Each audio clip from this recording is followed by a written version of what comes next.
So they're saying I grew up with just my mom, huh? That must have been really tough. They're saying our home wasn't good enough for their son to marry into.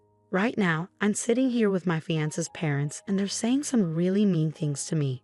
They're not just making fun of me, they're making fun of my mom too. They're a terrible family. I'm not going to agree to marry their son.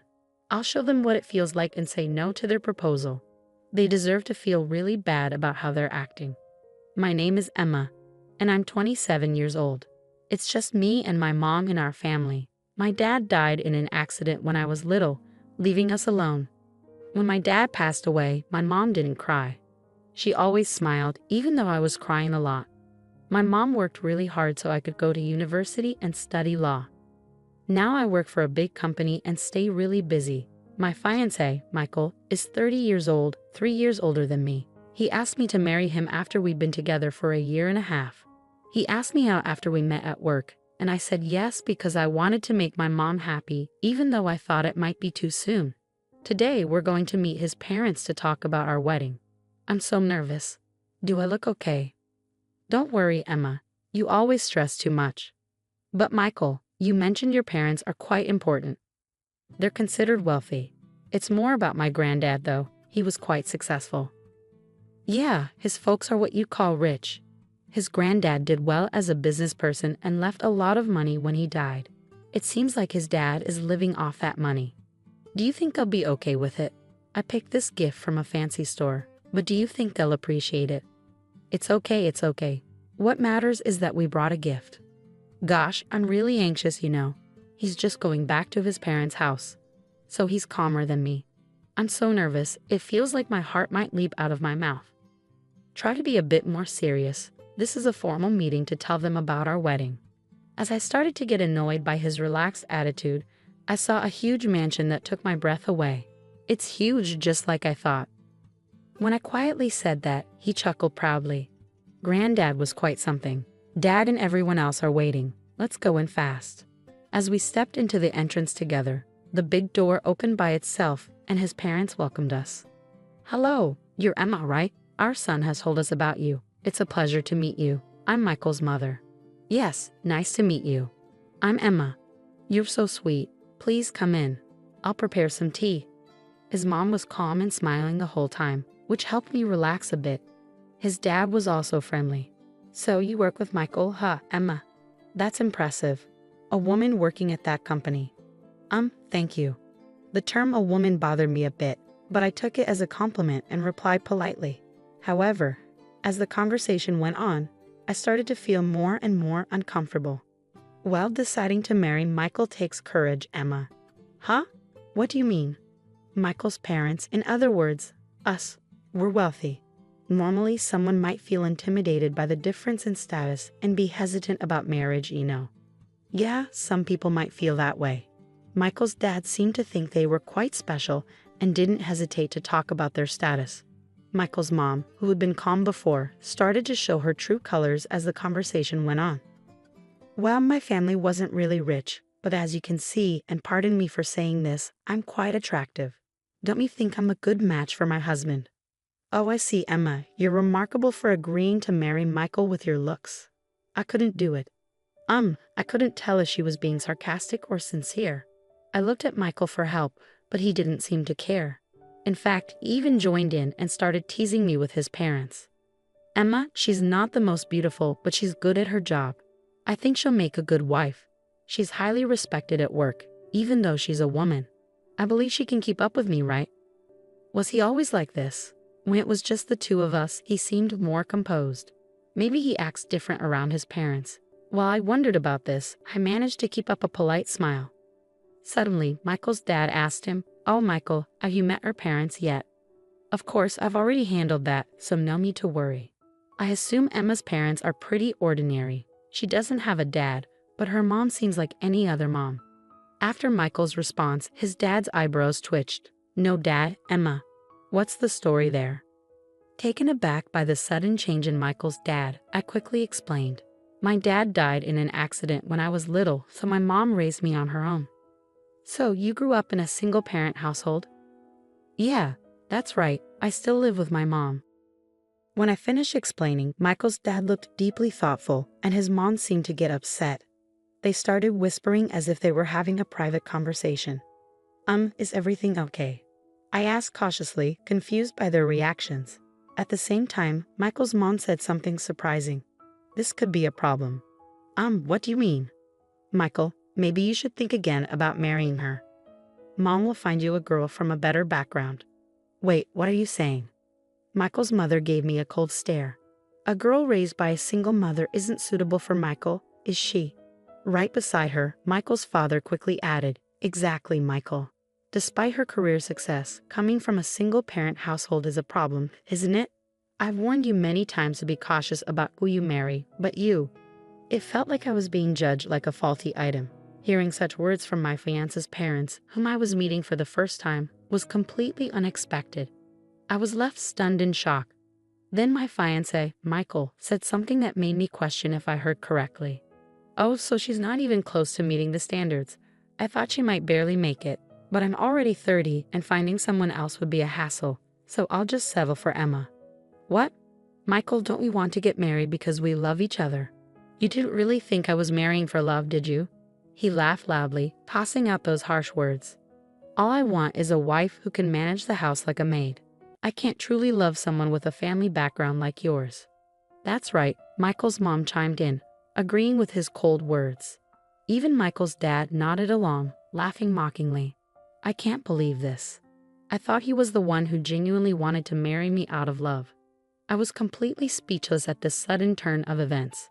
As I struggled to find words, Michael's parents continued their verbal assault. "Single mother household. It's audacious of you to even consider marrying my son when you come from such a disgraceful background." "Absolutely not. Our son cannot marry a girl brought up in such a low-class environment."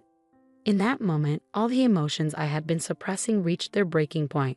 Instead of shock, I felt a surge of anger at the insults directed towards my life and my beloved mother. I couldn't contain it any longer. Slowly, I raised my head and calmly addressed them. "Fine. Let's cancel the wedding, and I request that you leave immediately." Not only were Michael's parents shocked by my statement, but even he seemed taken aback. He asked me in confusion, "Emma, what are you suddenly saying? Are you asking me to leave? Don't you understand? Why are you saying this? I don't get it." In response, Michael's parents started causing a scene. "Exactly. We don't have to take orders from someone like you, Emma. Your family background is poor, and your attitude is terrible.